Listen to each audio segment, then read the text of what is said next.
Panchayat office रे ward member पकाइले ताला काम करुला बेले फेरीगला मजूरी बाउंसडिया पंचायत रे पड़ा ताला 9 जन वार्ड मेंबर एकत्रित होई पकाइले ताला। नायब सरपंच मनमुखी कार्य असंतोष जनाई पंचायत कार्य को ताला पकाइले वार्ड मेंबर। पूर्वर अनस्था प्रस्ताव को नहीं मामला कोर्ट रे चलता बेले नायब सरपंच बेआईन कार्य होउतबा अभियोग रे पड़ा ताला। बीजेडी दलाल कब्जा रे अछंती बाउंसडिया पंचायतर नायब सरपंच एवं बीजेडी दलाल कब्जा रही मनमुखी कार्य करुवा नहीं होइछि अभियोग आनिचंती वार्ड मेंबर।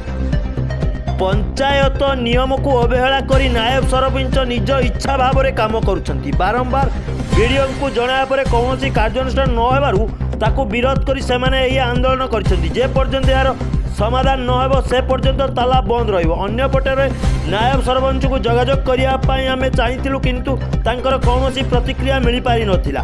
एही घटना पर प्रशासन कौन पदक्षेप नबो ताहा देखिबाकू बाकी रहिछि।